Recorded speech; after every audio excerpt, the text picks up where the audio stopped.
Hello guys, how are you all? Welcome back to my channel. So, today we are gonna see, what if Deku can't see Toru, Izuku x Toru, part 1. So before we start, go check out the author of this fanfic, Expo Decision 999, link is in the description, also subscribe to our channel, and like this video, so let's begin the video. The sun was setting, and a boy with green hair was furiously moving back and forth on a beach with an abnormal amount of trash.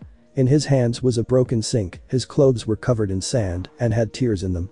His shirt was sticking to his skin cause of the large amount of sweat. It was obvious that the boy was exhausted, his breaths were heavy, and now his consciousness was fading. Behind a truck with a mountain of trash on its back appeared a skinny skeleton man with dark eyes. "Midoriya, my boy. Looks like you almost have this beach all cleared up." The man raised a hand to his face to cover from the sun and observed the horizon. He turned around to see Midoriya have just loaded the sink onto the truck. "Nice work. Why don't you take 5? The moment Midoriya heard the words, he let his knees in, he fell backwards into the sand. The quirkless boy was wheezing and breathing rapidly on the ground, not caring if the sand was sticking to the back of his head. The skeleton man walked over to Midoriya and splashed a little bit of water onto his face. Midoriya jolted forward from the cold water to see the man offering him the bottle of water. "Thank you, All Might." He grabbed the bottle and slowly sipped it, pacing himself. As he quenched his thirst, he looked around the almost clearing on the beach. "I can't believe I did all this." The skeleton man noticed the expression on Midoriya's face, it was full of determination. The grown man smiled and transformed into a more muscular figure. "Indeed. You'll be done within a few days." All Might took a few steps towards the ocean. "Thank God. The entrance exam is due." Before he could finish his sentence or even his step, Midoriya shouted out to him. "All Might, wait." The man turned around to see a boy rushing up to him. He knelt down where All Might was about to take his step, from his back pocket he pulled out a gardening shovel. Midoriya started digging, and from his first scoop he found a sharp shard of metal. Carefully, he picked up the shard and showed it to All Might. "I'm sorry, All Might." There were breaths in each of his sentences. "There are a lot of these pieces scattered on the beach." All Might stared at the piece, and then he looked down at their feet. Midoriya was wearing an old pair of red shoes, while All Might was barefooted. "If I have to clean the whole beach, then I need to pick up all of these pieces." The winded boy threw the metal to the trash pile, or at least he tried, but his aim was off. "I would have slit my foot wide open." The man reverted back to his skeleton form and coughed up some blood, covering it with a hand. "Thank you, Midoriya. I'm already losing a lot of blood in my system, as it is." Midoriya screamed at seeing blood drip between All Might's fingers and tried to help him. He can see the difference between regular bumps of sand and ones with metal. Each time he does something like this, it surprises him. Over the months that All Might spent with Midoriya, he was impressed with his observation skills. Although it would be frowned upon if anyone found out, All Might occasionally dug through Midoriya's backpack as he cleared the beach. In his mind, he just went through it to make sure his pupil keeps up with his work, but he was just being noisy. From his sneaking around, he noticed that Midoriya does take high-quality notes, not just about school, but other people's quirks. Including his peers, heroes, and people off the streets. Having this much information about a person without their permission should be illegal. All Might was impressed and creeped out at the same time. It was the dawn of a new day in February, and on the train to UA was a 14-year-old boy who was shaking a bit. The morning was cool, but the weather wasn't the cause of his shivering, it was anxiety. Midoriya was never good with confrontation. In his mind, he was listing all the factors that were against him. Including the fact that he was sleep deprived, he barely finished cleaning the beach just when the sun rose, and then All Might gave him his quirk. He cherished the little time he had to sleep before the exam. Soon after, he got cleaned up and walked away with his mother's support. There was something else on his mind, it wasn't the life-changing test, it was something that happened earlier that day. His words still echoed in his head. "Now eat this." Midoriya placed his hands on top of his mouth. "I can't believe I actually did that." People always called him a crazy fanboy, and he wasn't going to deny it with his room having more posters than walls. Now that I have eaten All Might's hair. What's worse than a fanboy, an obsession? He looked up, there wasn't anyone sitting directly in front of him, so he just saw his own reflection. He stared at his face, how his hands were covering his mouth and freckles. This isn't what the future hero should look like. The boy put his hand down to reveal a small smile, he ran his hands through his messy hair to lighten the stress. "Things have changed now. You've been training these past months." He reassured himself. Midoriya felt that his mind became more clear. Now he has a better sense of his surroundings. Midoriya looked to the left of his reflection and noticed a girl that was fidgeting with her hands. She too appeared nervous from that gesture, along with her stare drifting into the distance and the way she bit her bottom lips. It was as clear as day that the girl was worried and she wasn't afraid of showing it to others. She had light brown hair that flowed to her back with only a little bit covering her forehead. Other than that, her face was clear of imperfections, not a single zit, pimple, nor scratch. From looking at the stare, Midoriya made out that her eyes had a bit of a hazel color to them. Slowly, the eyes of the girl drifted from the air to Midoriya, who was still staring at her. When their eyes met, the boy became flustered and turned his head to the end of the train. This sparked the girl's interest. She scooted her position over to her left so Midoriya and the unknown teen were sitting in front of one another. She stopped biting her lip but still fidgeted hands and fingers. Midoriya peeked from the corner of his eyes and saw whether she was still looking, and she was. He felt uncomfortable with her stares. He also knew turning his head was disrespectful and probably looked weird. He sighed and went back to a more relaxing position where he wasn't hurting his head. You can say that he gave in and was forced to look forward, falling into the girl's social trap. The girl wasn't shy at all. She freely looked at Midoriya, who was becoming more tense with each passing second, up and down. The girl smiled and took the first approach. Are you trying to apply to the UA Heroes course? Midoriya's eyebrows lifted a bit in surprise. Yes, I am. Midoriya stared at the girl in amazement. He started to analyze the girl without a second thought. He initially started to look for physical features that could stand out, then he blurted a question in his mind. Do you have some type of precognition or telepathy quirk? She lightly laughed and raised her arm upwards to point at his backpack on the ground. You have a tracksuit sticking out of your bag. The freckled boy looked to notice that the sleeve to his tracksuit was sticking out of his bag. He tried undoing the zipper to open his bag, but it was jammed or stuck. The boy was obviously having trouble. He looked up to see the mystery girl more relaxed, but still fidgeting with her hands. In his moment of panic, Midoriya decided to stuff the sleeve into his bag and worry about it in the locker room. Thank you for warning me. It would have been embarrassing if I walked on campus with this sticking out. Midoriya sat upright with a nervous smile, then he thought back to her earlier statement. Are we applying to the UA? Yes, I am. She reached out her arm with an open palm. I'm Toru Hagakure, a third-year student at Westridge Academy. Instinctively, Midoriya grabbed her hand. I'm Izuku Midoriya. Upon grabbing her hand, Hagakure's round eyes opened widely in surprise. Midoriya saw this and retracted his hand quickly. Sorry. No, it's okay. She moved her hand closer to her face so she could examine it carefully. Her face could tell that she was confused. People usually have trouble shaking my hands the first time around. Hagakure was not someone who's afraid of social interaction, nor hesitant to start something. On the other hand, Midoriya started to steam from his head a bit. He was going to comment on the first half of her statement but fell focus on the latter half. The freckled face stared at his own hand that was covered in healed blisters. Did she feel how rough my hands are? Wait. I shook her hands. He started to realize the situation that he was in. I'm talking to a cute girl right now. The boy stiffened up a bit and before he knew it, some time had passed. Hello. The brunette was snapping her fingers in front of Midoriya's eyes. It broke his trance-like state. Isn't this your station as well? While in mid-mumble, Midoriya didn't notice that the train stopped at the station. Midoriya stood up. Yes, it is. The two of them grabbed their stuff and rushed off the train just when the doors closed. He looked back to make sure he didn't leave anything behind. There was a sudden slam against the glass. It was another middle school student who ran into the closed doors. That was gonna be me.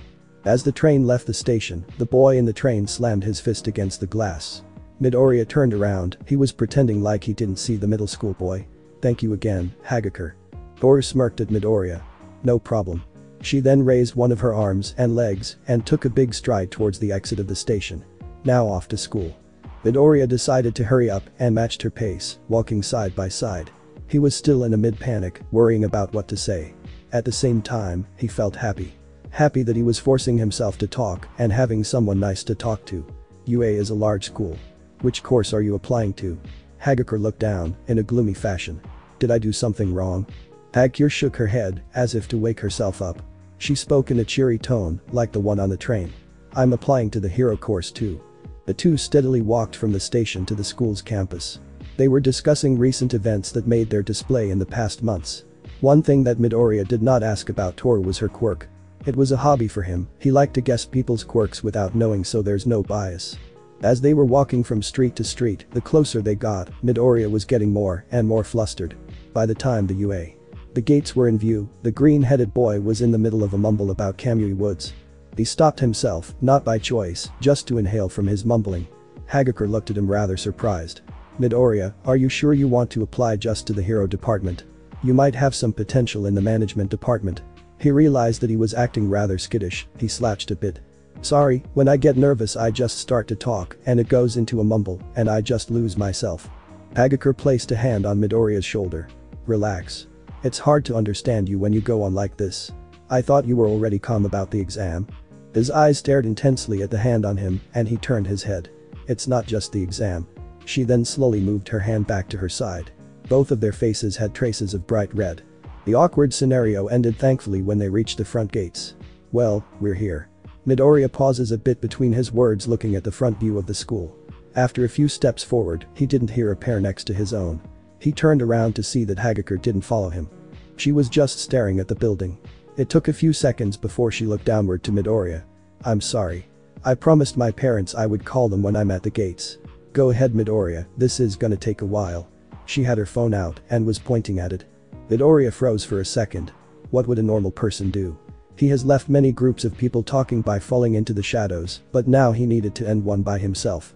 The boy focused on his words so he wouldn't stumble or speak too fast. Good luck Hagakure, and I can't wait to be in the hero course with you. The corners of the easygoing girl's mouth curled a little. She raised her arms pointing at the green hair boy, positioning her hands as finger guns with 3 fingers and a wink. See you later. In response, Midoriya just pointed the finger guns and uncomfortably repeated whatever she just said. See you later. It sounded as if he put emphasis on the word see, but that was to rebound a stumble. Ha! She laughed lightly. Good one. Hagakure then turned around smiling, trying to find her father's contact information. Until she jerked her head around. Did he just by the time she turned around, her new friend had already merged into the crowd, unable to be distinguished. She heard her father's voice on the phone and gave it all of her attention. In the crowd, right in front of the entrance, Midoriya stood there thinking about why that girl laughed. What was funny about it? In the end, he decided to let it be and focus on the entrance. He felt confident in his training. Izuku, your first big step towards being a hero starts today. This is it. For whatever reason, he tripped. Almost a week passed since the entrance exam and Hagakure indulged herself in prank shows. Over 10,000 students apply to the UA every year and only 36 get accepted into the hero course. Many would panic and stress, some would divert their attention into something. For Hagakure, she spent her days watching Dakiri's shows. She was laughing aloud to herself when a man came through the door. Toru. You got mail from the UA high school. The girl got up from her bed and grabbed the letter from her father. She was going to rip the letter open to only stop and looked at her father. Dad, can you get out? I want to be the first to know the results. The man raised his hands in self-defense and slowly walked behind the door closing it. She sat at the desk in her room and checked the door. There was a shadow appearing from the crack below the door. Dad. She then heard footsteps and a loud thud from the hallway. Hagakure lightly smiles, Dad. She opened the letter and found a few papers and a weird object. All in all. Congratulations Ms. Hagakure, this school is now your hero academia. Hagakure was speechless at the hologram, she was going to fall backwards if she got too excited. The man in the hologram leaned his torso to the side of the screen and whispered something. Was that the last one? The hologram disappeared along with the number 1 hero. Toru squealed from the fact that she made it to her dream school. She raised her arms in excitement and this time, fell backwards. She checked the papers that were in the envelope, seeing if there was something else. All she had was a guide informing her that she was placed in class 1A and her student number was 16. She flipped the papers back and forth and got disappointed when she didn't find anything else. They're not going to tell me who my classmates are. She sighed a bit. I wonder if he made it. The girl was thinking back to the boy with freckles. As she was leaving the exam, she kept an eye out for anyone with green hair. She didn't see anyone familiar on her way home either. If he was looking for me, then he would probably have a hard time. She stood up and ran from her room to her father's home office. He was on father's computer. Hey Dad. I made it. I'm gonna be a hero. She popped out from the side revealing herself. The father flinched, he then leaped out of his chair and hugged her daughter. I'm so proud of you. I saw this coming and have a surprise for you. The two went into the kitchen revealing a cake hidden in the back of the fridge. They shared a mini celebration with each other till late that evening. When Hagakure was about to close the door, the father yelled out. Oh yeah. Call your mother and tell her the news. I'm sure she'll be surprised. Toru tilted her head downward and in a cheery voice shouted okay. She shut the door and jumped on her bed. She pulled out her phone, her finger was lingering above the call button. The teenage girl couldn't bring herself to do it, instead, she just sent a message. She turned off her phone immediately and fell into a deep relieved sleep. Springtime came faster than expected, plenty of middle school students have graduated and became high school students. It was the first day for all the returning and new UA students. Among them was Toru Hagakure, who was showing up close to late for homeroom. When she walked in, she saw a tall student wearing glasses, lecturing a spiky-headed blonde about his feet on his desk. She walked up to the two of them. It's time to make a good impression. Reaching into herself, she tried to stop it. Hey guys, let's calm down. The tall one with glasses still continued his lecture, while the blonde one rolled his eyes. That hurts. One of the things that she disliked the most was being ignored. Okay. She decided this was a job for a teacher and moved on around them.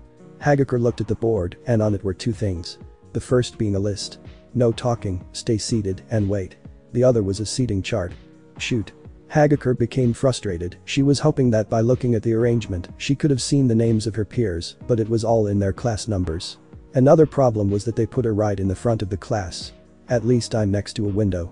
Hagakure sat down, putting her bag on the chair, and immediately turned her head around to look at the crowd behind her, while zoning out the conversation in that direction. There are some interesting people here, like a teen with a beak and another with red and white hair. I wonder what they think of me. She was eyeing everyone in the room, a few glanced at her, and she was getting a weird vibe from a certain purple-headed boy. Suddenly, the gibberish she was zoning out changed. There were two more voices being heard that were on the higher side. That punch was out.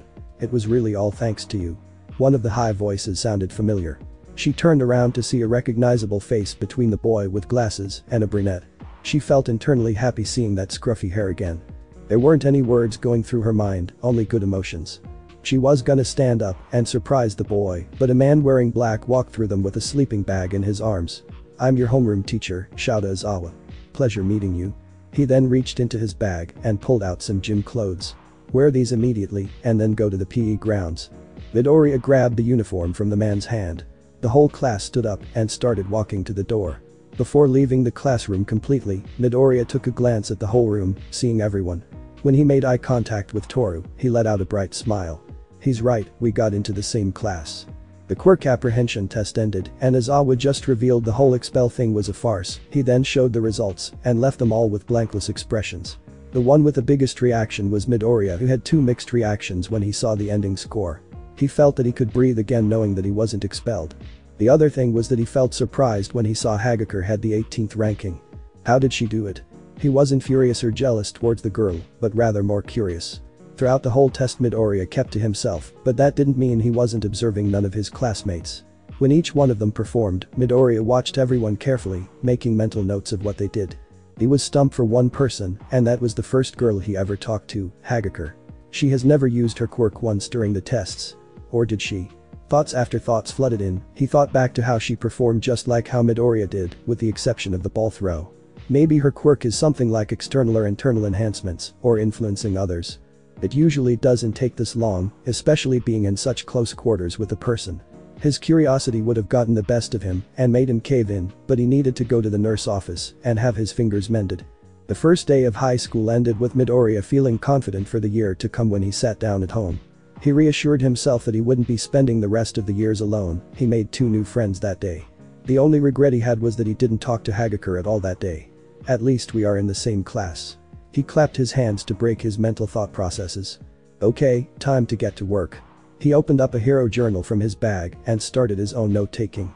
If he hadn't broken his finger, he would have done a page about everyone in class. He already made one with Izawa, so he added to it. He made a whole new section dedicated to his peers in his class, making pages about Uraka, Iida, Hagakure, and a few others that catch his fancy. He just wrapped up cause he felt the effects of his mental fatigue on him. He called it a day and went to sleep happy. The next day is when classes officially started for the students. Yesterday was only the welcoming for the new students, which his class did miss. Midoriya was rather eager to be in the school, for more reasons than none. All the teachers were pro, and he was gonna start his hero studies that day. A nerd like Midoriya was ecstatic. Also, this would give him a chance to see her quirk in action. He wanted to arrive early that morning so he could talk and try to expand his circle, but he felt too nervous and ended up showing up just as the homeroom started. The morning classes were normal lectures, and they barely had enough time as a break for the students to get up and talk to one another. During classes, Midoriya noticed something. Hagakure always turned her head lightly and looked at her neighbor's notes. She's pretty confident, or can she erase her presence? The bell rang, letting all the students know that it was lunch. Hagakure was going to get up to invite some people to join her for lunch, but she was swept away by some of the girls in class. Midoriya on the other hand was trying to get up and follow, so he stuffed his bag with his notes. He got up and saw Ida waiting for him at the doorway. "Hey, Midoriya." The green-haired teen turned around to see a small purple-headed boy holding an open notebook. "You drop what is this by the way?" He was now flipping through the pages. It was obvious that he was not reading, but checking out the pictures, and then stopped when he saw his own head on the page. He turned his bag around and looked through it. It must have slipped out. The green hair started to scratch his head lightly. "Promise not to laugh at me, Mineta." Unsure rather he was saying the right name till Mineta nodded his head in agreement. "Those are the notes I take on, and possibly future heroes." He was rather embarrassed. Mineta closed the book and handed it to Midoriya. "It's cool. I was going to draw a few of our classmates too." He grabbed the book, he smiled a bit cause he thought that there was someone just like him in the class. "Wait, Midoriya. Can you tell me who's the cutie on the page across from mine?" The green-haired boy raised an eyebrow in confusion. He opened the book to the page Mineta was staring in. On the other side from Mineta's page was the one he dedicated to Hagakure. "You couldn't tell. I thought it was a good drawing." The purple-haired boy was becoming slightly agitated from the build-up. "That's Hagakure, she sits in the front of our class." Mineta became dazed, he wasn't saying anything so Midoriya left him be and left with Ida.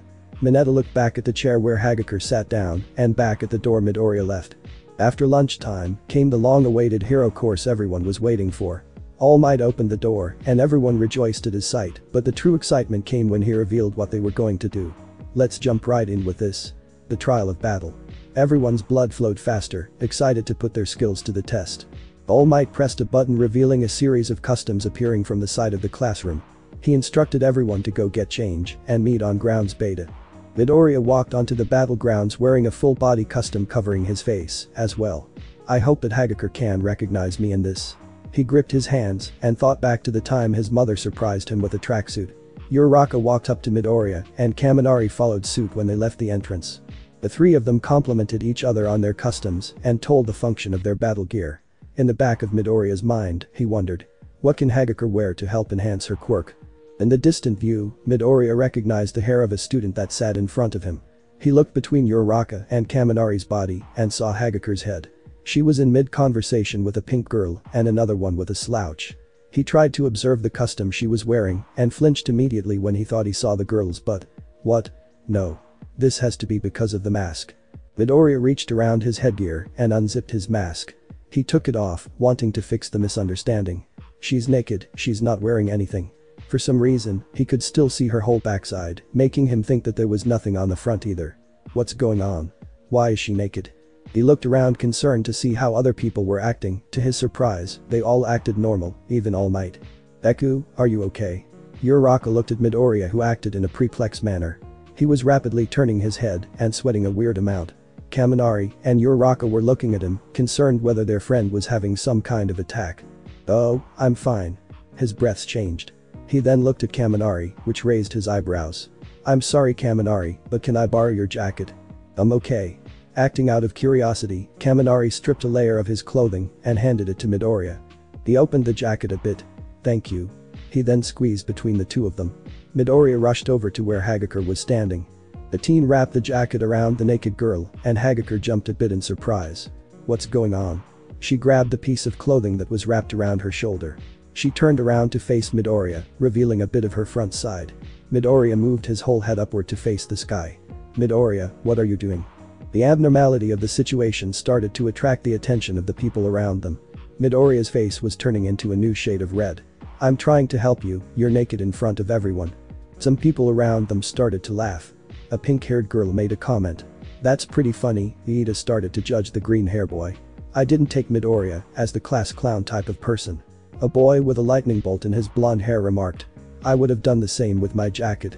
This was one of the most confusing moments in Midoriya's life. He looked around and noticed that Hagakure was laughing too. Good one Midoriya.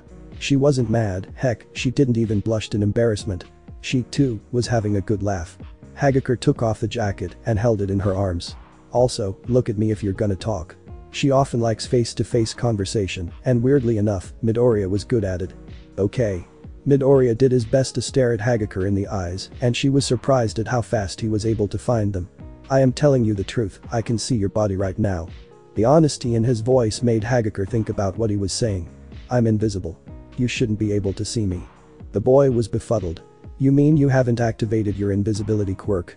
Hagakure was confused until she started to piece together the clues of what Midoriya was saying and doing. She removed a glove and raised her arm upward so her palm faced Midoriya's face. Midoriya. Follow the palm of my hand. She moved her hand in all directions she could, up, down, left, right, and in circles of all sizes. She even tried to jerk her hand quickly, expecting him to have a smooth head turn, but to her surprise, he even caught that. Everyone else was confused seeing what happened in front of them. Even Hagakure didn't understand what's happening, but she knew one thing after half a minute. He's telling the truth. He can see me. The girl looked down, she realized that if he can see her, then he can see it all. She swung her hand smashing Midoriya's face. He was too busy following the hand to prove a bit that he wasn't expecting a sudden attack. Hagakure covered her chest with her arms, feeling vulnerable for the first time in her life. On the fake streets of the battleground stood a class of students and one teacher. Oddly, all their attention and focus were on two individuals when it should have been on their heroic activities. It can be seen as students playing around, but it's much more. Whispers could have been heard around those two. She slapped him. Da fuck did Deku do now? Wait, did he do something? In the center of the circle was a green-haired freckled-faced boy glowing, as bright as a tomato, and what appeared to be a floating jacket.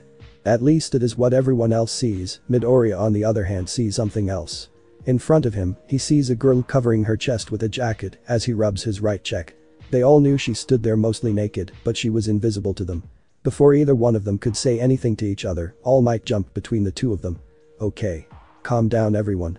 He made sure to spread out his arms to greater distance. Midoriya boy, you shouldn't be making jokes when class is about to start. Midoriya shook his arms, his eyes opened wide as he tried to stress his point. I'm telling the truth All Might. The grown man turned and looked to his left and right. On one side he saw a boy he knew would never lie to him, and to the right was a girl who was clearly invisible. Sweat glands appeared on the number one hero. Shoot, the handbook said nothing about this. He was still putting on a smile. Alright. Do not fear, for I have an idea. All of the kids looked at All Might, waiting for his expertise. We'll settle this after class. Some were disappointed with his solution, some more than others. But what about now? From the girl's voice, it was obvious she's mad and startled. Hagakure took advantage of the wall that was All Might blocking Midoriya's view and quickly put on the jacket that was a few sizes too big for her, covering the important parts. Oh right. All Might reached around to his back and pulled out his guidebook for the day. He fiercely read through it, trying to come up with an idea or something. Don't worry. The lesson I have prepared for today can make sure you two stay. It's an indoor battle trial. All Might then explained the rules of the now 2x2 hero versus villain battle. He added a new rule just for Midoriya and Hagakure. If neither of you are fighting, then you shall alternate watching the battle. Alright. Midoriya turned around, so his back was facing All Might and Hagakure.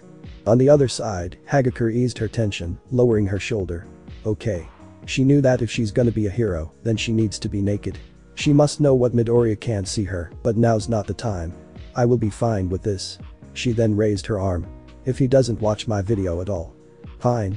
Midoriya just wanted this to be solved. He looked down to notice Mineta giving him a thumbs up. Maybe I misjudged him. This wasn't a good start for his teaching career, possible sexual harassment amongst his students. Anyway. Let's start this. In All Might's head, he needs to make it through this period first. The hero class ended for the day, and all the students went to the locker room to change. All except for Midoriya, who was still in the infirmary since the first battle. The students of the hero course have longer days than the regular students, so the locker room was empty except for them. Class 1 only had 6 female students, so the changing room felt rather large to them. They were changing back into their uniform, and something was bothering one of the students. Midoriya was a new concept to Hagakure, only getting a glimpse of who she really was. I need to know more about Midoriya. Hagakure was the first person to put on her uniform. She stuffed the shoes and gloves into the number 16 suitcase. She looked around and saw a girl with short bob haircut. Hagakure walked over to her and tapped on her shoulder. Uraraka. Uraraka turned around, she was in the process of buttoning up her shirt. Yeah. The first thing she saw were some floating clothes. Where do I look? Her eyes shifted upwards and downwards until she settled on the collar. What is Hagakure? Just from the movement of her eyes, Hagakure knew what she was doing. She's looking too low. It was a common problem for Hagakure that people were unsure of where to look with her. I have a question about Midoriya. Uraraka's eyes lifted when she recognized where the voice was coming from. She made a rough estimate and decided on focusing on a locker in the distance to help concentration. What about Deku? Feeling uneasy with this topic, Hagakure lowered her voice. Did he say anything about his quirk when you two were fighting together? The conversation of the girls started to catch the ears of their peers, but neither of them have yet noticed. All he told me was that he can activate superhuman strength, but would break the body part if he used it. Aside from that, there was nothing else to his quirk. Hagakure moved her sleeves to her face, pondering. Uraraka just finished getting changed, Hagakure. If you are wondering, Deku doesn't know why he can see you either. Before we went in, he constantly asked if you were really seeing through. Her mind started to run a bit. Maybe he wasn't doing it on purpose. She changed her attitude to something more cheery. Thank you, Uraraka. I'm gonna go check in on him. She grabbed the number suitcase and left the other 5 girls alone in the bathroom. Uraraka was going to follow Hagakure to see if Midoriya was safe in the infirmary, but All Might said it was something that they needed to discuss alone. This was important to them, and she didn't want to intrude on it, although her curiosity piqued. The remaining Class 1 students walked from the changing room to their main class. They were assigned to review the videos of their battle and convert it to material notes. Just when Uraraka was walking down the hall, Asui made it to her side. Hey Uraraka, I always say what I think no matter what's on my mind. They stared at Uraraka, who was still thinking about the morning situation. What do Asui have to say? Call me Tsuyu. She turned her head to look at her. It hasn't been a week since class started and you and Hagakure are already talking about boys in the locker room. Asui said it with a smile on her face. Uraraka knew she was joking from her expression, but the girl just nervously laughed because what she said was true. Inside the infirmary were 3 people. Midoriya was lying mid-sleep on one of the beds, Recovery Girl was sitting on her chair, and All Might was in his true form, wearing a costume that was too large. He had his cape wrapped around him cause it was dragging on the ground. He was trying to figure out what happened a few hours prior. For the last time, All Might. I did everything I could and saw no abnormalities. Should I just take him to a quirk specialist then? All Might stared at Midoriya, the kid had his right arm wrapped in a cast. Who do you think I am? The expression on Recovery Girl changes to aggression. I am the nurse of a high school that trains. Where are you going to find a quirk specialist that knows as much about your quirk as I do? Both of them were stressed about the situation. It initially started with her questioning All Might's guidance, but he shifted it back to an invisible incident. The two then divert their attention to the front door of the infirmary.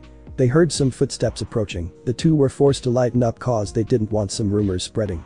Hagakure opened the door to see 2 familiar faces and a strange-looking man. Am I interrupting something? The Recovery Girl was the first one to respond and stood up from her chair. What's wrong, girl? Is everything okay? Now she was walking to the invisible girl. Where does it hurt? The Recover Girl grabbed her arm. No. I'm fine. Her feet still hurt a little bit from her battle with Todoroki, but compared to Midoriya's condition, it was nothing. I'm just here to talk with Midoriya. She looked over to see him sleeping. Is he going to be alright? You have nothing to worry about. The man's voice sounded familiar to Hagakure. She couldn't put the connection together, then again no one could. He's just resting. Midoriya can wake up at any moment, then you two can finally talk.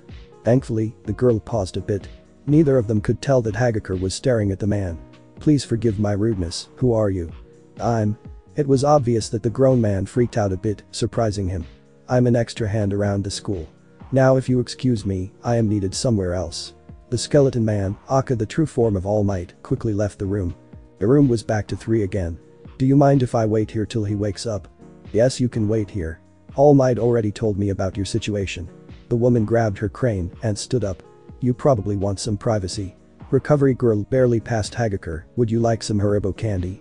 I'm good. She already dropped somewhere she assumed the hand was. Hagakure quickly reached out her hand and grabbed the pieces as they fell. The nurse was already at the door. Tell him that he needs to see me before he heads home. Now if you excuse me, I am going to get a cup of coffee. She left the room, leaving the two of them all alone. Hagakure moved a chair from the front so she could sit beside Midoriya's bed. He was still in his hero costume, his mask was completely burnt off. Both of his arms were wrapped, his right arm was on his chest. No surprise there. She spent the next few minutes looking over his body, thinking back to what she saw on the screen. 10 minutes later, Midoriya shrugged his head side to side. He opened his eyes and saw a white ceiling. Oh no, I'm back at the nurse's office. He recognized the place from the entrance exam. Midoriya tried to push upwards and realized they were covered. Aizawa-sensei is going to lecture me on this. All that time, Midoriya didn't look to his right. You're up. The green-haired boy turned around to see Hagakure sitting. Hagakure. Midoriya yelped at seeing the girl. how are you?" The boy was stuttering. Seeing Hagakure again made him think back to the incident. She put both of her fingers on Midoriya's broken limb. "I'm fine, but don't you see the condition you are in?" She didn't sound concerned, she just wanted to stress a point. "Yeah. I guess I did go a little bit overboard." The two of them shared a light laugh, despite neither of them saying anything funny. They each felt a bit uncomfortable and unsure of how to even start. Luckily, Midoriya already had a saying prepared for when they were supposed to talk. "I'm sorry, Hagakure." His voice became more sincere. "I don't know how or why I can see you, but if I could, I would turn it off." Hagakure stared at Midoriya, who was staring to the side. She knew that Midoriya wasn't a person good at lying, anyone can tell from just talking to him. "I believe in Midoriya. You don't seem like the pervert of the class." A mental image of Mineta appeared in her head. "If anything, it's that kid." She cleared her mind. "You didn't know that I am invisible. And I mean always invisible." "No. I thought your quirk was something else entirely." He scooted his body so he was leaning against a headboard. He was attempting to sit upright, but that was the best he could do. "I bet you already know the limits of my quirk, so if you can tell me more about your quirk, then maybe we can figure it out. If you think it can help." Hagakure moved the hair she felt in front of her face. She wanted to look presentable to the only person that could see her. "There is really nothing much to tell. Ever since I was 4, my whole body became transparent and has been that way ever since. Anything that goes into my body becomes invisible." Midoriya's fingers were slightly twitching. For some reason he wanted to write some notes. "What do you mean by that?" They reached around and grabbed her hair. She was twisting the strands in front of her eyes. "I even tried to dye my own hair blonde once. After I washed my hair, I learned the hard truth. I couldn't see anything in my reflection." "So you can't see your own reflection?" Hagakure shook her head as she played with her strands. It's like she knew it's there. "Not even your brown hair?" Hagakure stopped and looked at Midoriya. "I have brown hair." She quickly grabbed the rest of her hair from behind her head. The girl held it in her hands, revealing a hint of betrayal in them. "In the pictures of when I was visible, my hair was reddish. More like a strawberry color, just like my father." She didn't look like her eager self. Midoriya took that away from her unintentionally. He tried to read what had just unfolded in front of him. Midoriya realized that Hagakure had lived her own life in a form of darkness, unable to see herself. "Would you like to see what you look like?" The girl shifted her gaze over. Midoriya sprouted words out of her mouth. A glimmer of hope appeared in her eyes, and Midoriya needed to continue. "I'm a good drawer, so if you want, I can try." He tried lifting his right hand to only have it thud on his chest. "Oh yeah. It's okay. I don't need the picture now. Just, as long as you let me get it." The happy Hagakure returned momentarily. Midoriya slid his legs off the side of the bed so he could stand. Hagakure helped him up. At the same time she was wondering why he's getting up. "I actually already drew a picture of you in a notebook. It should be in my bag in class. We can get it right now." "Thank you, Midoriya." The two of them left the infirmary and walked down the hall. "This is frustrating. We have known our quirk for our whole life. I can't believe we haven't figured something out." Midoriya averted his gaze. "Actually.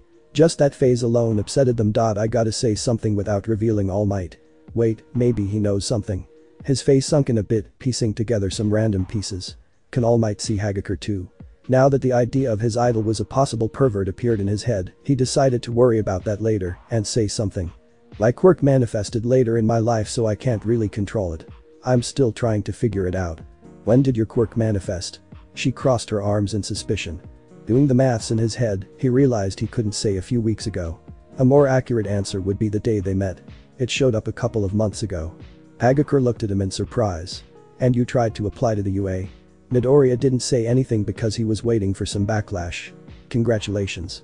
Midoriya sighed in relief that she didn't pressure him at all about his quirk.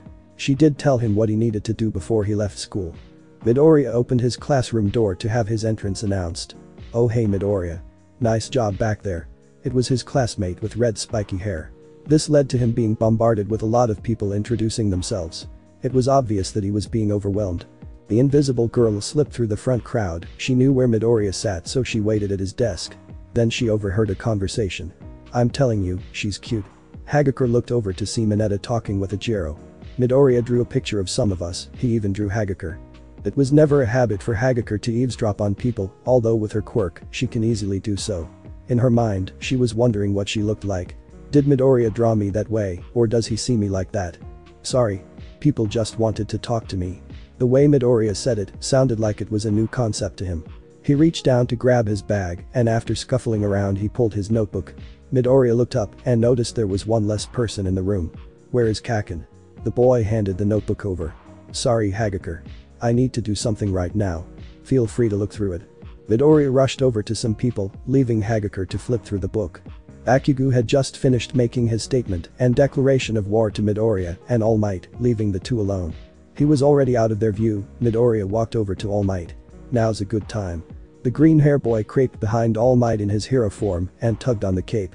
This might be sudden, but can we talk about my quirk? Of course, but let's do that somewhere more private. Okay. The two of them turned around, and the grown man led Midoriya to the teacher lounge on the second floor because the first one was filled with teachers. The two sat down on the couches in the middle so they could face each other. From the battle earlier, I bet you want to talk about controlling your quirk. Midoriya rubbed his broken arm. That is something I do want to ask. First I need to know something. Sweat started to drip from the boy's head. I can't believe I'm asking him this. Can you see Hagakure? Steam appeared from All Might's body, revealing his true form. Oh that. I have no idea why that's happening. He started to ponder over himself. One for All is an unusual quirk with a lot of aspects. There is nothing that can influence your eyesight. Taking a deep breath, Midoriya felt relieved. That's great to hear. The image of the idol Midoriya has been building up for years has been saved. Wait. Now we are out of leads now. The fact that Midoriya was still understanding his quirk was the last thing they could think of. If you are worried about your interaction with Hagakure, just know Midoriya. Everyone here will help you. All Might opened his arms, trying to emphasize his point. Really All Might?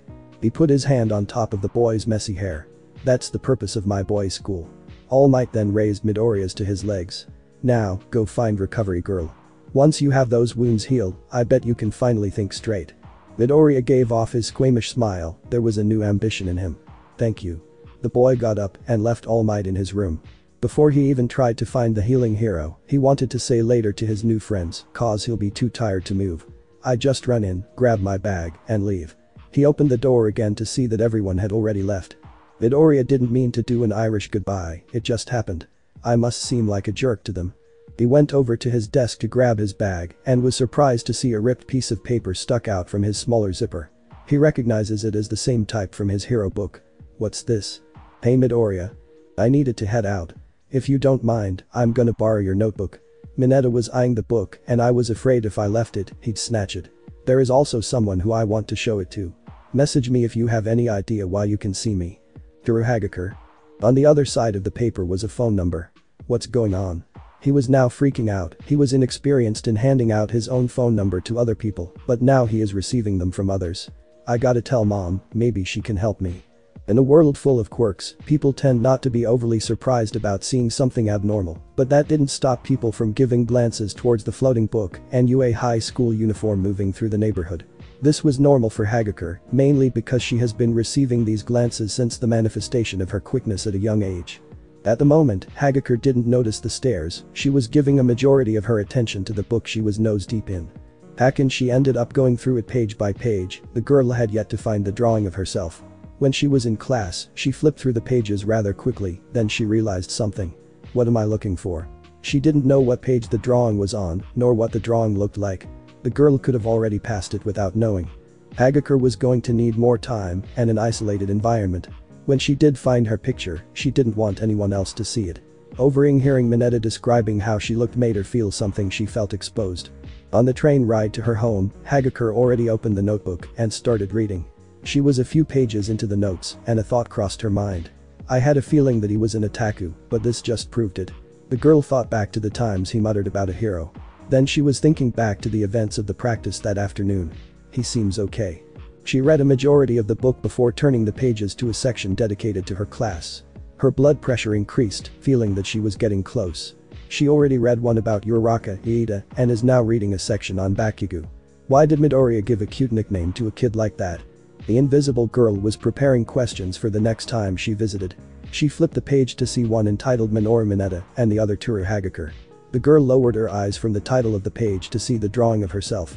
Unlike Bakugo, who had his whole body drawn, Midoriya drew from her shoulder and above. Rather feeling jealous, she appreciated the picture. This kinda looked more like a headshot. The drawing wasn't a simple sketch onto the notebook, it could have been seen that details were drawn into it. Not like the level of a professional, but maybe with time. Hagakure felt lightheaded staring at the picture to the point where she needed to lean against a stone wall.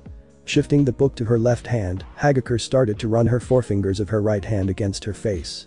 She was trying to see how accurate the drawing was to her own physical description. From the way her eyes were round to her short chin, she knew the drawing was right. So this is how I look. A single tear of happiness was shed from her eyes and landed on pages in the notebook. Hagakure tried to soak up the tear with her sleeve but ended up smudging the words on the page. Oh no. Maybe Midoriya wouldn't mind. Happy that she found what she was looking for, she shut the book and carried it beneath her arm for the rest of the way. The sun was about to set by the time Hagakure was at the front door. She knocked on the door, constantly growing impatient as time passed. She increased the intensity and speed of the knocks and started shouting for her father. Daddy. Daddy. With the big news she had beneath her arm, she was eager to tell her father. The door swung open and the girl was immediately met with a hangover from her father. Welcome back, dear. The strawberry-haired color man released his tight hug on his daughter, extending his arms so he still had a grip on her. You have to tell me about your first real day. The father shook the girl, she loosened the grip she had on the book and let it fall to the ground. The father picked it up and quickly flipped through the pages. Wow. You have really improved since your middle school days. Dad. She faintly hit her father. Actually, there's something I wanted to show you in the book. Hagakure took the lead and walked inside, her father soon followed. To her surprise, he had already prepped dinner and was halfway through setting up the table. She gave a hand with the plating. Do you remember the boy that I talked to on the day of the entrance exam? The man did faintly remember her daughter telling him about a boy she met weeks ago. What he was able to remember was he talked fast. Green hair. Yes. She raised her arm and pointed at her father, but due to her invisibility the finger pointing wasn't getting across. He can see me. The man stopped spooning soup into a bowl with a confused expression. Like, he can literally see my face. He didn't know that I was invisible. He put the bowls on the table. Really? The father was staring at the girl, waiting for any answer. Hagakure moved her body up and down because that was a habit she developed in her home due to the fact that shaking her head would be ineffective. That's amazing. The excitement in the room rose from the two's cheerful attitudes. Tell me more over dinner. The two sat down at the table after he served the food. She talked about all the subtle clues that she didn't pick up on, nor did Midoriya. The two were on a momentum high as they talked about the day. So after lunch, we had our very first hero course. They gave us our custom hero costumes and we got change. Hearing the sentence, the father's expression changed from a smile to a thinking look. Oh no. I didn't think this through. The momentum that they were building up suddenly disappeared. He then looked at Hagakure. Toru, I don't remember what her costume was. Can you please remind me? The man looked at his daughter. She gulped the food in her mouth down. It's just a pair of gloves and shoes. Hagakure's dad opened his eyes wide, he got too excited that someone could finally see his daughter. He forgot what her daughter was going into school for. He reached into his pocket and pulled out his phone, going through it. Dad. What are you doing? I'm calling the school. The volume in his voice raised and the tone was rather aggressive. I'll be damned if a pervert is going to be training with my daughter. Hagakure leaped out of her chair and grabbed his phone. Wait, Daddy, I didn't finish telling you what happened. The teen did her best to persuade her father that Midoriya isn't the type of person he thought Midoriya was. Talking about the situation they were in as he tried to cover her up. Right now the teachers, Midoriya and I are trying to figure something out. The father was still uneasy about the position he was put in. All he wanted to do was to protect his only child, but at the same time he doesn't want to do anything that can hurt Hagakure emotionally. He didn't know what to do, however, there was a question on his mind. Do you know what you look like? Did he at least tell you? An idea came to Hagakure, she reached down into her bag and pulled out Midoriya's notebook. See for yourself. The girl shuffled the pages to show off the drawing. The mentally exhausted man slid the book closer to himself, studying the picture. He tightened his grip on the book. You're telling me he drew this? There was an emphasis on the he word. Hagakure did her version of nodding. Damn it, Midoriya. The man was already confused about how he should be feeling, but now the boy managed to give the gift of seeing his daughter's face again. The man knew that he needed to do something to get his final answer. He looked up and did his best to stare at Hagakure in the eyes. I'm still going to do something about this. The father couldn't tell, but Hagakure's facial expression was rather shaking. She doesn't know what to do either, all she can hope for is that this matter can be resolved before the next physical hero lesson. The sun had fully set, the only light in the streets were coming from the streetlights and people's homes. There was a certain green-hair individual who had just made it to his apartment complex. Originally, he was supposed to be home hours ago, but due to his injuries from class, he was asleep in the infirmary. UA. High school did inform Midoriya's mother on behalf of the student, but gave limited details. When Midoriya woke up for the second time, all of his wounds had healed and his phone had hundreds of messages from his mother. He didn't want to call because all he wanted to do was head home, so he just sent one saying he was alright and would explain everything at the house. On the third knock, he was immediately welcomed by his rather anxious mother, Inko Midoriya. Izuku. Why were we in the infirmary? They told me that you broke something. What did you break? She inspected her son for any sign of a cast. The only sign that he was in the infirmary was the bandages on his left arm, cleverly hidden beneath his uniform. It was just hero training, mom. I broke my arm, but they healed me. Midoriya was mirroring his mother's feelings. Until he lifted right arm, as if he was trying to flex a bicep. See. Rather than trying to make a muscle, he constantly bent and stretched his arm to show it was functioning normally. Thank God. Inko was relieved to see her son trying to act with enthusiasm. It's how she knew her son was alright. But there is something else. There was a breeze outside causing them to shiver a bit. The two of them went inside to talk about the thing that they aspire to. Midoriya dumped everything onto his mother. He feels comfortable around her, so he can reveal everything. Midoriya was stressed about the situation. He had his hands on his head, looking at the ceiling. What should I do, mom? She didn't reply back. Mom? Midoriya looked back down. Inko was blushing, similar to how Midoriya was steaming up when telling the story. She had her hand covering her mouth, trying to think of a way to take on this question. You know, Izuku. The mother was trying to find a way to word her sentence. Your father and I are here for you if you have any quests. Mom? He screamed in a high-pitched voice, wishing that he was anywhere but here. It's not like that. I mean. The green-haired boy took a deep breath, trying to calm himself. What am I going to do with Hagakure? This is going to influence both of our chances of becoming. The boy overall felt guilty and responsible for what's going on. This can be seen from his expression. The mother got up and sat down with her son. She tried to comfort her son. It's not your fault, Izuku. It's no one's fault. Just, as long as you try and be honest, I'm sure you'll be fine. Midoriya looked at his mother, feeling reassured. However, if I hear that you are taking advantage, I'll personally punish you.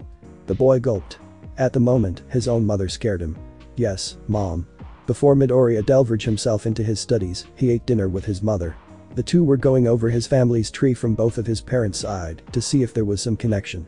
There was no one in the past 3 generations who had anything that involved seeing invisible objects or remotely close. It's rare for people to have quirks that are similar to their family, but Midoriya knew his one quirk was one for all. If All Might says it's not, I believe him.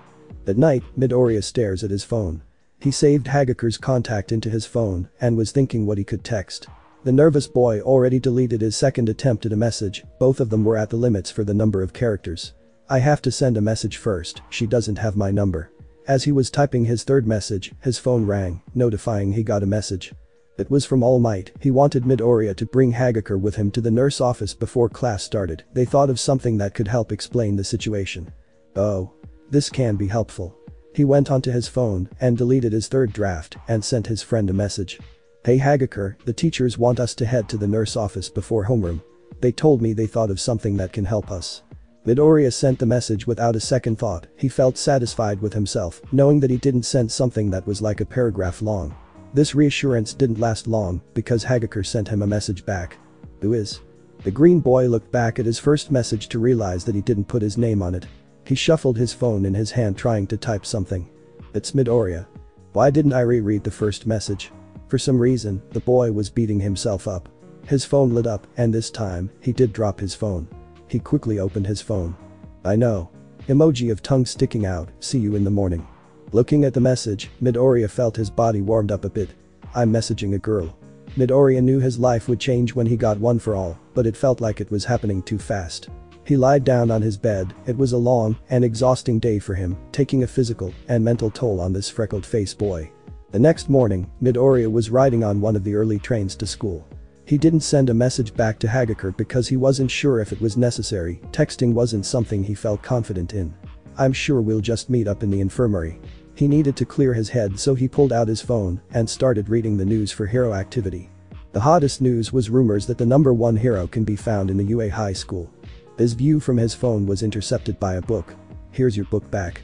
Midoriya looked up to see Hagakure. She then sat down on the seat next to Midoriya. Thank you for letting me borrow it. Hagakure? Oh, no problem. He put his phone away and opened his book to see where the girl tore the page from. Wait, she took it from me without asking. He was about to make a passive remark to her, but stopped. It just wasn't him. Do you live near this station? She smiled. Yes, I do.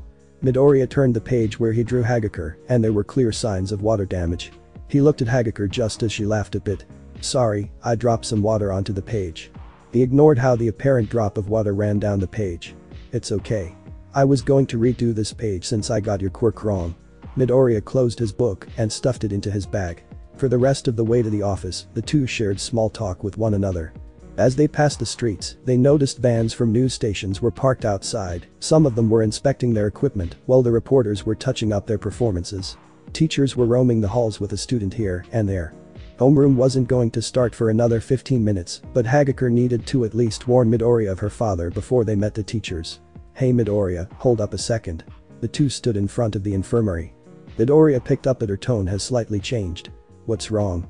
Before we go in, I have to tell you that I told my dad what happened the other day. The boy raised his eyebrows in shock. It's nothing bad, I hope. She said the second part underneath her breath. Midoriya was able to pick it up. He said that he was going to do something. Unfreezing his face, Midoriya felt slightly scared. What did he say? There. Before the boy could finish his question, All Might swung open the door. I knew I heard talking. The two looked inside the room. Behind All Might's muscles they could see Recovery Girl and their homeroom teacher Izawa. What a weird gathering to say the least. Please come on, children. The two walked into the room. Midoriya lowered his head in respect. Good morning, and thank you all for helping us. Recovery Girl was still in her usual chair. All Might walked up to her, leaned on her desk, and Izawa was standing with his sleeping bag in his hand, letting it drag on the ground. Good morning. Hagakure greeted the group of professionals in the room. Midoriya told me that you guys have something planned for us today. She claps her hands. So what are we going to do? Gyoshu Zenji, or, as the world knows her, as Recovery Girl, pointed her crane at Izawa. There is something we want to try, dear. We are going to use Eraserhead. The tired man with bags beneath his eyes stared at the two of them. They already filled me in on the situation. He stopped speaking and yawned. Getting irritated by the fact that the man was still yawning, All Might took the lead. We are going to use Izawa's quirk to erase your quirk tempere. Then we can tell it's because of your quirk. Midoriya smashed his palm against forehead, probably regretting the fact that he didn't think of using his sensei's quirk in the first place. Hagakure on the other hand got excited. This is a good idea. But his voice changed to something more concerning. What will we do if it's not a quirk, and what will we do when we know it's a quirk? We'll worry about that after we try it. The teacher grabbed Midoriya's head and turned it to face Hagakure. Now don't move. I have dry eyes, so don't make me do this twice. Izawa closed his eyes for a moment, then quickly opened them to stare at Midoriya. His hair started to raise, and his eyes glowed a bit. Everyone in the room was actually staring at the green-haired boy. His dark green eyes oddly became a darker shade. Hagakure. The boy exclaimed as he saw the girl in front of him vanish. Not entirely, her clothes were still there, just her body was gone. So this is what everyone else sees. Midoriya's vision came back. He looked to his right to see his teacher putting eye drops into his. Look like you have the results. I'm gonna squeeze a few minutes into a nap before class starts. He made a V with two of his fingers so he can point at both of his students. You two better not be late. Eraserhead left the room, leaving the four to be. He actually wanted to leave the room before he ended up becoming a possible solution to their conflict. He didn't want to constantly use his quirk for this matter. Midoriya looked back at Hagakure, who was visible in his vision. What happened?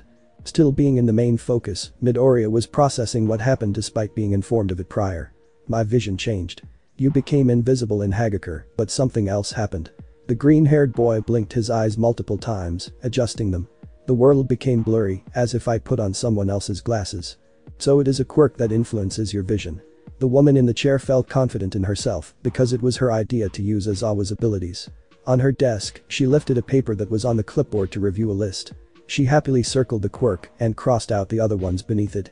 I was hoping it was going to be soulmates. Author. No, that's another fanfic. The boy looked at All Might confused. The two knew that his quirk, One for All, doesn't have anything that influences quirks. So what's going on? Midoriya. Hagakure thought it was weird how he stared at All Might. You said your quirk manifested months ago. Was your vision bad back then? Midoriya looked back at All Might, who was sweating a bit. Oh no. From early on, Midoriya remembered that his vision was a bit fuzzy, but improved as time progressed. However, since it did have something to do with his quirk, and he already told Hagakure, he needed to lie. I did wear glasses back in middle school, but my vision got better, so I stopped wearing them. Before either of them could say anything, there was a chime on the speakers. That's the bell. Hagakure, you have to run along. Midoriya, I want to check on your arms. The recovering girl was quite eager and wanted Hagakure out of the room. When she opened her mouth in response, the nurse spoke up. You don't want to get on your teacher's bad side, I'll write a note for Midoriya, but not for you. Hearing this, Hagakure rushed to the door. Well then I'm off. See you in class, Midoriya. With only 5 minutes left, Midoriya started to undo the buttons on his uniform. You don't need to do that, Midoriya, I just wanted her out of the room. Midoriya, I never knew you wore glasses. All Might was rather surprised. He lied. All Might was in shock. Midoriya stares at recovery girl with an expression of how she knew. When you've been working in a school, as long as I have, you can pick up a few things. I'm sorry. Midoriya looked away. It's just. I know, you did it to protect One for All. The previous day All Might did explain who knew of One for All to Midoriya. Tell us more about your eyesight, Midoriya. The boy sat down on the bed and got comfy. All Might shrunk to his true form. It wasn't a lie exactly. I just lied about the time. Midoriya took a deep breath. When I was younger, my eyesight wasn't perfect. They prescribed glasses to me when I was 5, and every other year my prescription changed. My eyesight kept on getting better to the point where I didn't need glasses. Midoriya became slightly nervous. I looked it up, people's eyesight can change over time, so I didn't really give it a notice. All Might listened to the story, but there was nothing strange that he picked up. He himself knew people with similar situations. Recovery girl, on the other hand, saw something else. Questioned Midoriya. The boy turned his attention to the lady in the chair.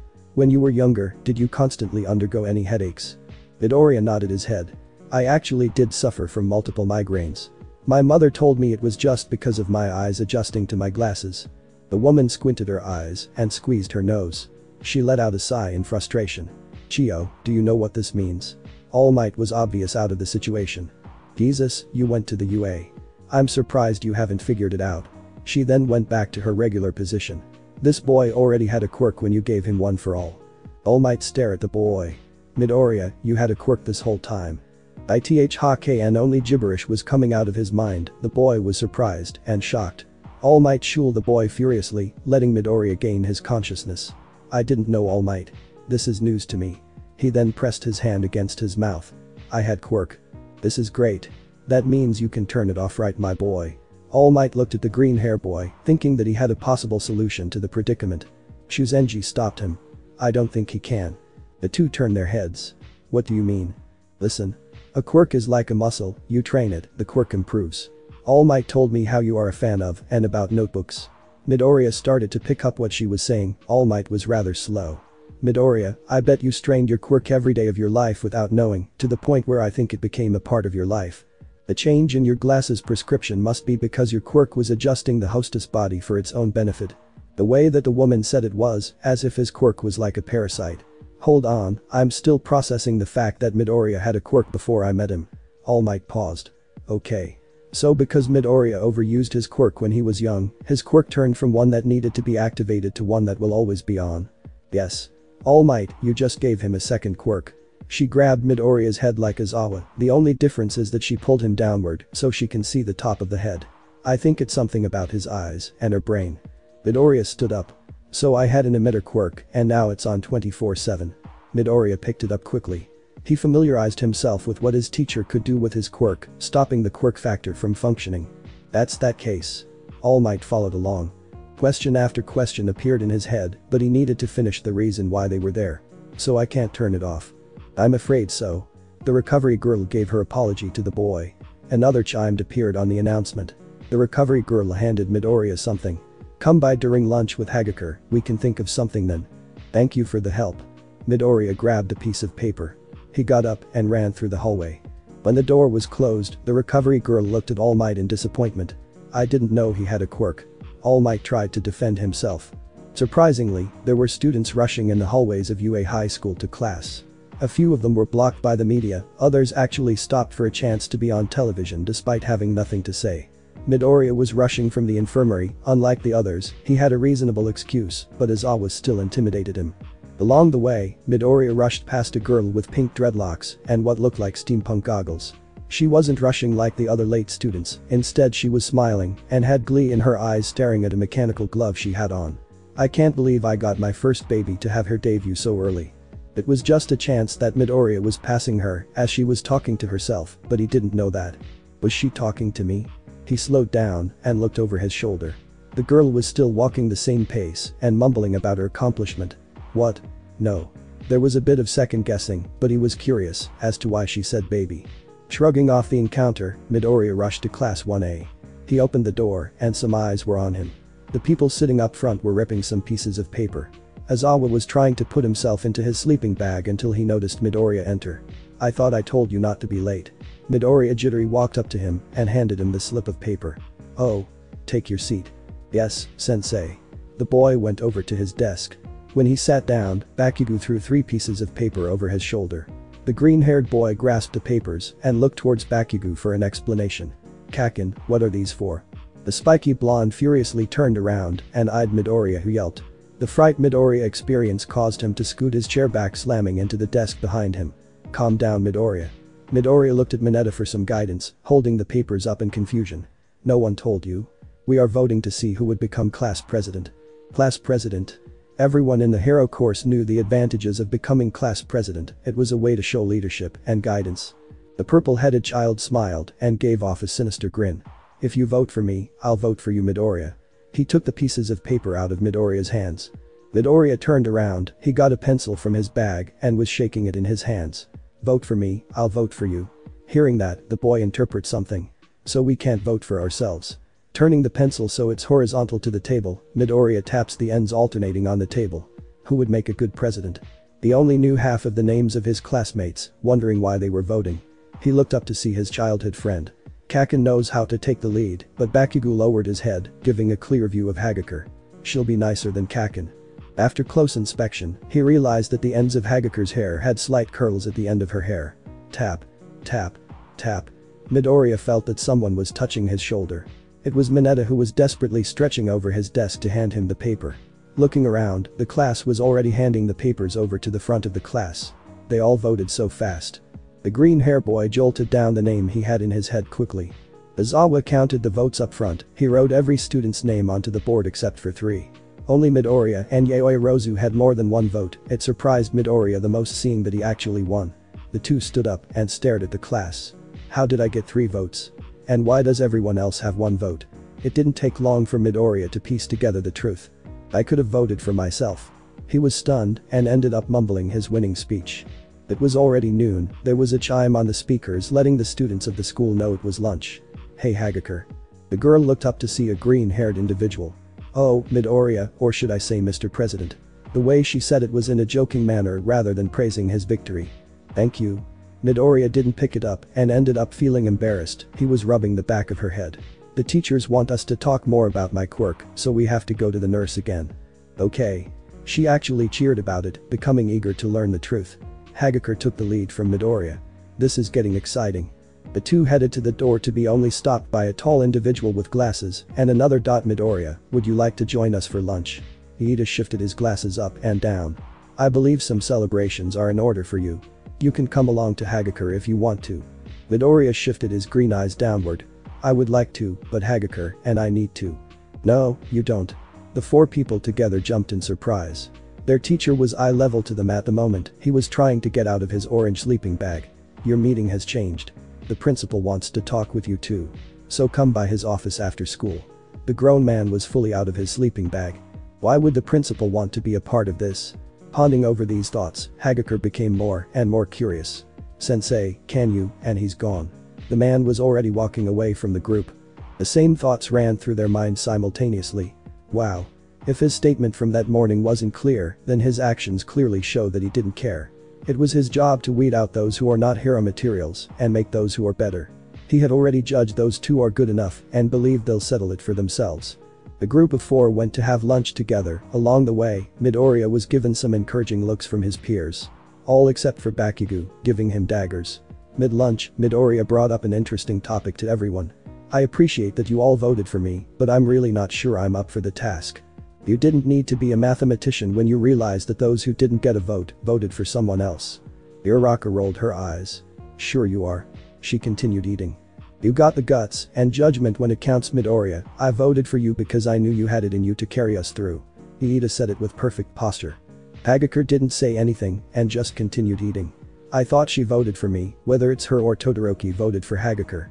Midoriya knew that he was her only vote, so she couldn't have voted for herself. How about you, Hagakure, who did you vote for? She stopped chewing and looked at Midoriya in wide eyes, realizing that he knew. I just voted for myself like half the class.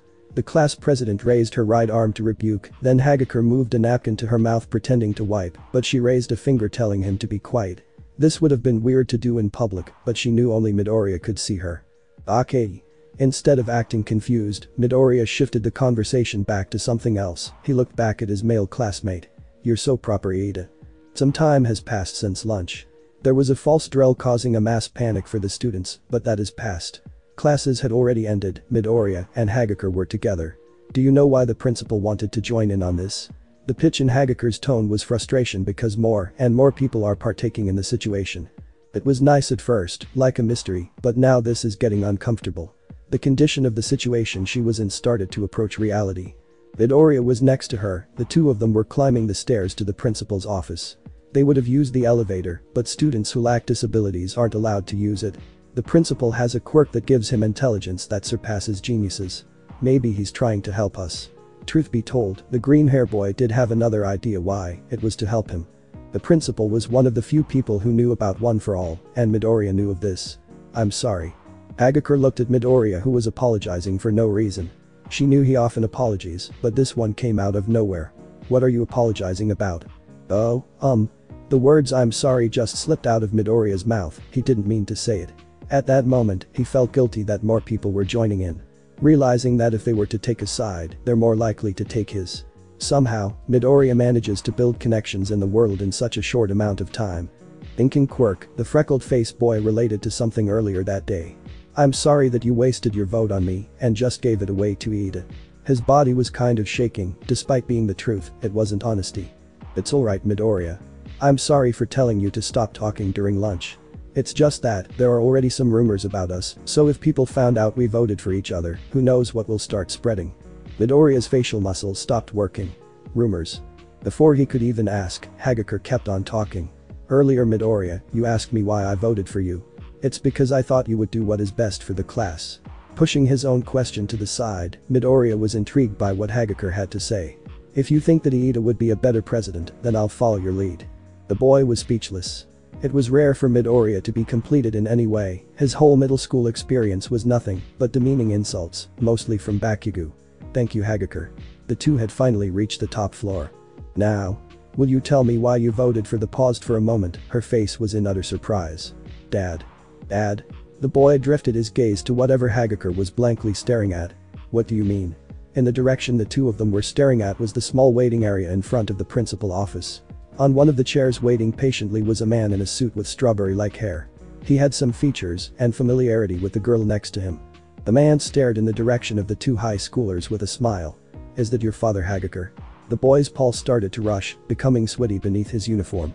They were still some distance from the man, so Hagakure took advantage of her invisibility and spoke in a low tone, whispering. I don't know why my dad is here, but just be cool. I'm sure everything will be fine. For some reason, the phasing made Midoriya feel that his life was being threatened in the situation. Hagakure maintained her walking pace, while Midoriya ended up slowing down a bit. The father stood up and hugged his daughter. Toru.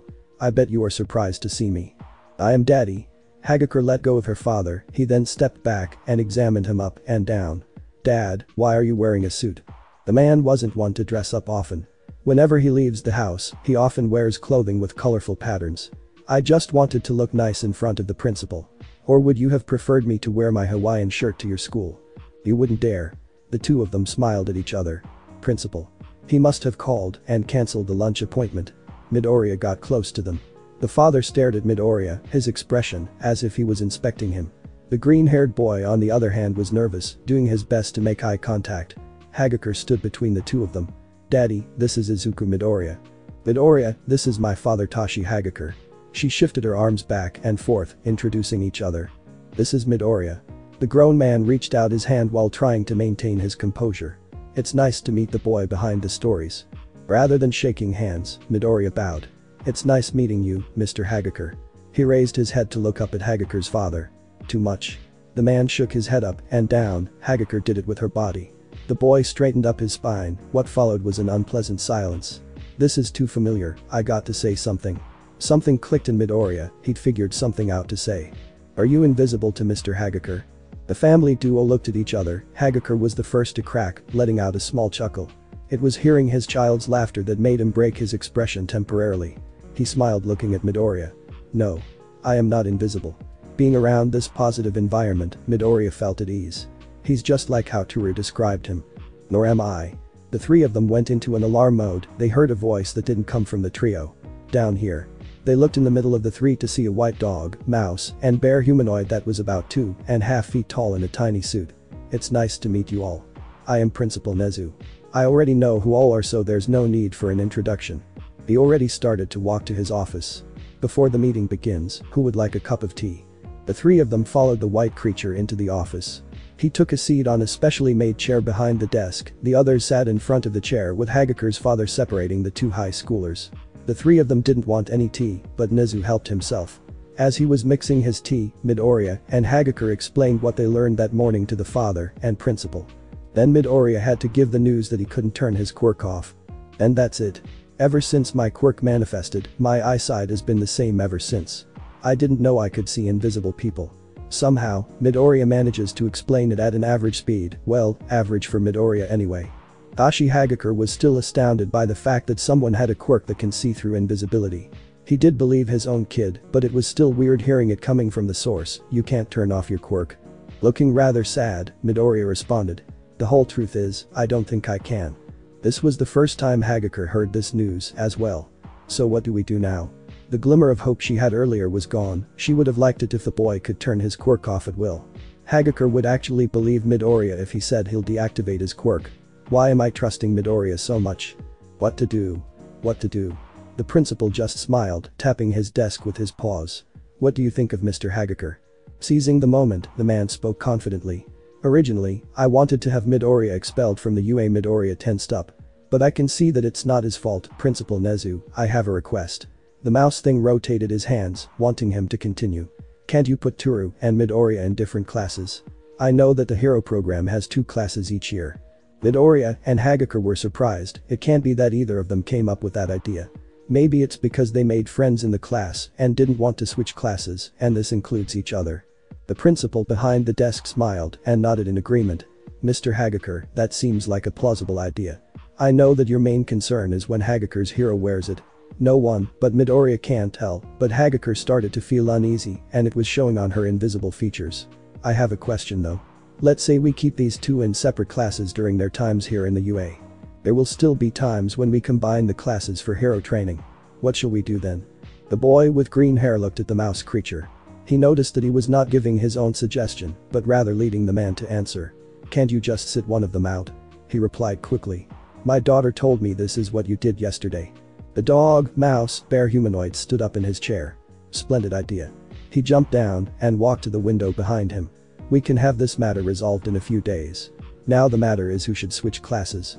In the reflection of the window he could only see Midoriya and 2 sets of floating uniforms.